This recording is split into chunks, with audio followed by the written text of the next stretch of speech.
अथ चतुर्थोऽध्यायः। सूत उवाच अथ वैष्णवचित्तेषु दृष्ट्वा भक्तिमलौकिकीं निजलोकं परित्यज्य भगवान् भक्तवत्सलः वनमाली घनश्यामः पीतवासा मनोहरः काञ्चीकलापरुचिरो लसन्मुकुटकुण्डलः त्रिभङ्गललितश्चारु कौस्तुभेन विराजितः कोटिमन्मथलावण्यो हरिचंदन चर्चितः परमानंद चिन्मूर्तिर्मधुरो मुरलीधरः आविवेश स्वभक्तानां हृदयान्यमलानि च वैकुण्ठवासिनो ये च वैष्णवा उद्धवादयः तत्कथाश्रवणार्थं ते गूढरूपेण संस्थिता। तदा जय जया रावो रसपुष्टिरलौकिकी चूर्णप्रसून वृष्टिश्च मुहुशङ्खरवोऽप्यभूत् तत्सभा संस्थितानां च देहगेहात्मविस्मृतिः दृष्ट्वा च तन्मयावस्थां नारदो वाक्यमब्रवीत्। अलौकिकोऽयं महिमा मुनीश्वरा सप्ताहजन्योऽद्य मया मूढ़ा शठा ये पशुपक्षिणोऽत्र सर्वेऽपि निष्पापतमा भवन्ति अतो नृलोके ननु नास्ति किञ्चित् चित्तस्य शोधाय कलौ पवित्रम् अघौघविध्वंसकरं तथैव कथाशमानं भुवि नास्ति चान्यत् के विशुध्यन्ति वदन्तु मह्यं सप्ताहयज्ञेन कथामयेन कृपालुभिर्लोकहितं विचार्य प्रकाशितः कोऽपि नवीनमार्गः। कुमाराऊचुः ये मानवाः पापकृतस्तु सर्वदा सदा दुराचाररता विमार्गगाः क्रोधाग्निदग्धाः कुटिलाश्च कामिनः सप्ताहयज्ञेन कलौ पुनन्ति ते सत्तेन हीनाः पितृमातृदोषकास्तृष्णाकुलाश्च श्रमधर्मवर्जिताः ये दाम्भिका मत्सरिणोऽपि हिंसकाः सप्ताहयज्ञेन कलौ पुनन्ति ते पञ्चोग्रपापाश्चलछद्मकारिणः क्रूरा पिशाचा इव निर्दयाश्च ये ब्रह्मस्वपुष्टा व्यभिचारकारिणः सप्ताहयज्ञेन कलौ पुनन्ति ते कायेन वाचा मनसापि पातकं नित्यं प्रकुर्वन्ति शठाहठेन ये परस्वपुष्टा मलिना दुराशयाः सप्ताहयज्ञेन कलौ पुनन्ति ते अत्र ते कीर्तयिष्याम इतिहासं पुरातनं यस्य श्रवणमात्रेण पापहानिः प्रजायते तुङ्गभद्रातटे पूर्वमभूत्पत्तनमुत्तमं यत्र वर्णाश्वधर्मेण सत्यसत्कर्म तत्पराः आत्मदेवः पुरे तस्मिन् सर्ववेदविशारदः स्रौतस्मार्तेषु निष्णातो द्वितीय इव भास्करः भिक्षुको दत्तमाल्लोके तत्प्रिया धुन्धुली स्मृता स्ववाक्यस्थापि गा नित्यं सुन्दरी सुकलोद्भवा लोकवार्तारता क्रूरा प्रायसो बहुजल्पिका शूरा च गृहकृत्येषु कृपणा कलहप्रिया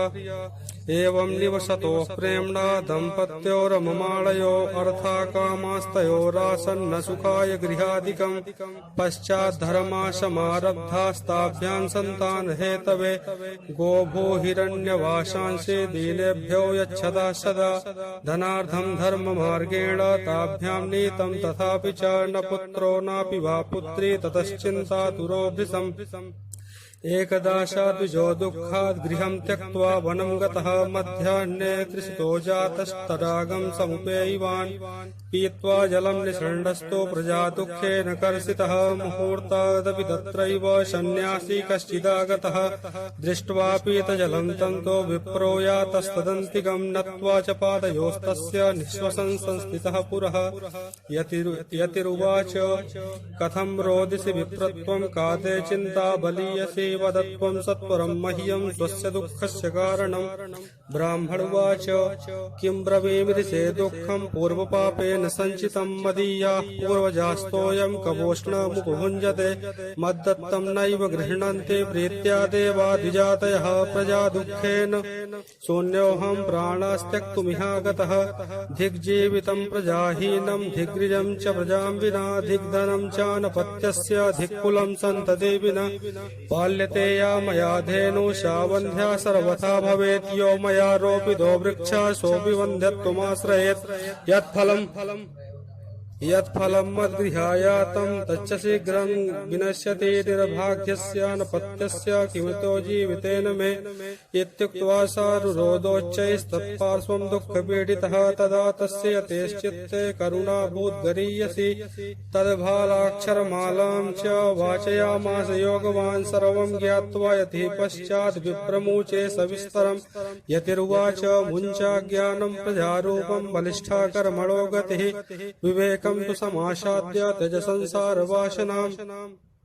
शृणु विप्रमयातेत्य प्रारब्धं तु विलोकितं सप्त जन्मावधि तव पुत्रो नैव जनैव च सन्ततेश्चगरो दुःखमवापाङ्गः पुरा तथा रे मुञ्चात् कुटुम्बासां सन्न्यासे सर्वथा सुखं ब्राह्मण उवाच विवेकेन भवेत् किं मे पुत्रं देहि बलादपि नो चेत्यजाम्यहं प्राणास्पदग्रे शोकमूर्छितः पुत्रादिसुखहीनोऽयं सन्न्यासः शुष्क एव हि गृहस्थः सरसो लोके पुत्रपौत्रसमन्वितः इति विप्राग्रहं दृष्ट्वा प्राब्रवीत् स तपोधनः चित्रकेतुर्गतः कष्टं विधिलेख विमार्जनात् न यास्यसि सुखं पुत्राद् यथा दैव हतोद्यमः अतो हठेन युक्तोऽसि ह्यर्थिनं किं वदाम्यहम् तस्याग्रहं समालोक्य फलमेकं स दत्तवान् इदं भक्षय पत्न्यातुं ततः पुत्रो भविष्यति सत्यं शौचं दयादानमेकभक्तं तु भोजनं वर्षावधि स्त्रिया कार्यं तेन पुत्रो निर्मलः एवमुक्त्वा ययो योगी विप्रस्तु गृहमागतः पत्न्या पाणौ फलं दत्त्वा स्वयं यातस्तु कुत्रचित् तरुणी कुटिला तस्य सख्यग्रे च रुरोधः अहो चिन्ता ममोत्पन्ना फलं चाहं न भक्षये फलभक्षेण गर्भः स्यात् गर्भेणोदरवृद्धिता स्वल्पभक्षं ततो शक्तिर्गृहकार्यं कथं भवेत् दैवात् घाटी व्रजेत् ग्रामे पलायेत् गर्भिणी कथम् सुखमन्निवसेत् गर्भस्थं कुक्षे कथमुत्सृजेत् तिर्यक्चेदागतो गर्भस्तदा मे मरणं भवेत् प्रसूतौ दारुणं दुःखं सुकुमारी कथं सहे मन्दायां मयि सर्वस्वं ननान्दा संहरेत्तदा सत्यशौचादिनियमो दुराराध्या सदृश्यते लालने पालने दुःखं प्रसूतायाश्च वर्तते वन्ध्या वा विधवा नारी सुखिनी चेति मे मतिः एवं कुतर्कयोगेन तत्फलं नैव भक्षितम् हत्यापृष्टं फलं भुक्तं चेत् तैरितम् एकदा भगिनी तस्यास्तद्गृहं स्वेच्छया गता तदग्रे कथितं सर्वं चिन्तेयं महितिः मे दुर्बलातेन दुःखेन ह्यनुजे करवाणि किं सा ब्रवीन् मम गर्भोऽस्ति तं दास्यामि प्रसूतितः तावत्कालं स गर्भे वा गुप्ता तिष्ठ गृहे सुखं वित्तं त्वं मत्पतेर्यच्छ स ते दास्यति बालकं षाण्मासिको मृतो बाल इति लोको वदिष्यति तं बालं पोषयिष्यामि नित्यमागत्य ते गृहे फलमर्पयधेन्वै त्वं परीक्षार्थं साम्प्रतं तत्तदाचरितं सर्वं तथैव स्त्री स्वभावतः अथ कालेन सा नारी प्रसूता बालकं तदा आनीय जनको बालं रहस्ये धुन्धुलिं ददौ तया च कथितं भर्त्रे प्रसूतः सुखमर्भकः लोकस्य सुखमुत्पन्नमात्मदेव प्रचोदयात् ददौ दानं द्विजातिभ्यो जातकर्म विधाय चागीतवादित्र घोषो भूत् तद्वारे कङ्गलं बहु भर्तुरग्रे ब्रवीत् वाक्यं स्तन्यं नास्ति कुचे मम अन्यस्तन्येन निर्दुग्धा कथं पुष्णामि बालकम्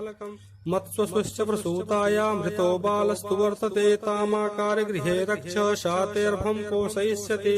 पतिना तत्कृतं सर्वत्र रक्षण हेतवे पुत्रस्य धुन्धुकारीति नाम मात्रा प्रतिष्ठितं त्रिमासे निर्गते चाथ साधेनुः शुशुभेर्भकम् सर्वांग सुन्दरं दिव्यं निर्मलं कनकप्रभं दृष्ट्वा प्रसन्नो विप्रस्तु संस्कारान् स्वयमादधे मत्वाश्चर्यं जनाः सर्वे दिदृक्षार्थं समागतः भाग्योदयोऽधुना जाता आत्मदेवस्य पश्यत धेन्वा बालः प्रसूतस्तु देवरूपेति कौतुकम् न ज्ञातं तद्रहस्यं तु केनापि विधियो गतः गोकर्णं तं सुतं दृष्ट्वा गोकर्णं नाम चाकरोत् कियत्कालेन तौ जातौ तरुणौ तनया उभौ गोकर्णः पण्डितो ज्ञानी धुन्धुकारी महाखलः स्नानशौचक्रियाहीनो धुर्भक्षी क्रोधवर्धितः दुष्परिग्रहकर्ता च स्वहस्तेन भोजनम् चौरः सर्वजनद्वेषी पर्वे स्म प्रदीपकः लालनायार्भकान् धृत्वा सद्यः कूपे न्यपातयत् हिंसकः शस्त्रधारी च दीनान्धानां प्रपीडकः चाण्डालाभिरतो नित्यं पाशहस्तः सुसङ्गतः तेन वेश्याकुसङ्गेन पितरं वित्तं तु नाशितम् एकदा पितरौताड्य पात्राणि स्वयमाहरत् तत्पिता कृपणः प्रोच्चैर्धनहीनो रुरोधः वन्ध्यत्वं तु समाचीनं कुपुत्रो दुःखदायकः क्व तिष्ठामि क्व गच्छामि कोपे दुःखं व्यपोहयेत् प्राणास्त्यजामि दुःखेन हा कष्टं मम संस्थितम् तदानीं तोषमागत्य गोकर्णो ज्ञानसंयुतः बोधयामास जनकं वैराग्यं परिदर्शयन् असारः खलु संसारो दुःखरूपी विमोहकः सुतः कस्य धनं कस्य स्नेहवाञ्जलते निशम् न चेन्द्रस्य सुखं किञ्चिन्न सुखं चक्रवर्तिनः सुखमस्ति विदग्धस्य मुनेरेकान्तजीवनः मुञ्चा ज्ञानं प्रजारूपं मोहतो नरके गतिः निपतिष्यति देहोऽयं सर्वं त्यक्त्वा वनं व्रज तद्वाक्यं तु समाकर्ण्य गन्तुकामः पिता ब्रवीत् किं कर्तव्यं वने तात तत्त्वं वद सविस्तरम् अन्धकूपे स्नेहपाशे बद्धः पङ्गुरहं सठः कर्मणा पतितो नूनं मामुद्धर दयानिधे गोकर्णुवाच देहेऽस्ति मांसरुधिरेऽभिमतिं त्यजत्वं जायासु तादिषु सदा ममतां विमुञ्च पश्यानिशं जगदिदं क्षणभङ्गनिष्ठं वैराग्यरागरसिको भवभक्तिनिष्ठः धर्मं भजस्व सततं त्यज लोकधर्मान् सेवस्व साधुपुरुषान् जहि कामतृष्णाम् अन्यस्य दोषगुणचिन्तनमाशु मुक्त्वा सेवा कथारसमहो नितरां पिबत्वम्